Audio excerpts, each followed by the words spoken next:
বিয়ের আগের থেকে স্বপ্ন দেখতাম যে আমার একটা মেয়ে হবে এবং ভিকারুননিসায় পড়াবো।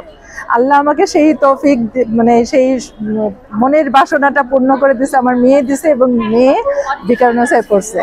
দ্বিতীয় কথা হলো যে ভিকারুননিসা থেকে আজকে যে সম্মানের সাথে এই করোনার এই গ্যাপটার মধ্যেও বাচ্চারা অনেক দূরে চলে গেছিলো লেখাপড়া থেকে, তারপরেও সে অনেক ভালো রেজাল্ট করছে। এটা আমার কাছে আলহামদুলিল্লাহ আমি খুবই খুশি, মানে যেটা আমি ভাষায় বুঝাইতে পারবো না।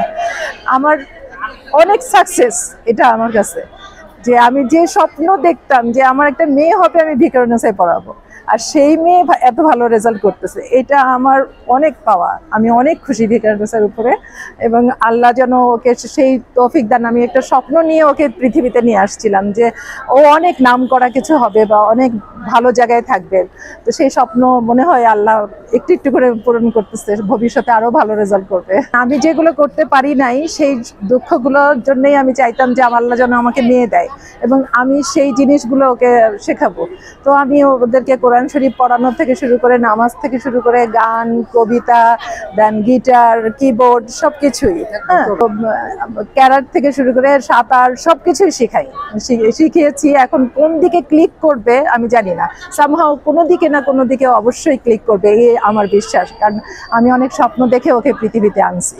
প্রথমত আমি আমার স্কুলকে অনেক ধন্যবাদ জানাতে চাই, কারণ হচ্ছে এটা আমার টিচার্সদের সাপোর্ট ছাড়া পসিবল না। তারপর অবভিয়াসলি আমার বাবা মা, আমার প্যারেন্টস, ওরা অনেক সাপোর্ট করেছে। একদম প্রথম থেকে আমাকে কখনো প্রেশার দেয় নাই পড়ালেখা নিয়ে, ওরা আমার উপরে আস্থা রেখেছে, বিশ্বাস করেছে। আর আমি এটা ভয়ে ছিলাম যে আমি তাদের বিশ্বাসটা রাখতে পারবো নাকি, তারপর তাদের আশা পূর্ণ রেজাল্ট হবে নাকি আমার, এটা নিয়ে। কিন্তু আলহামদুলিল্লাহ এসেছে।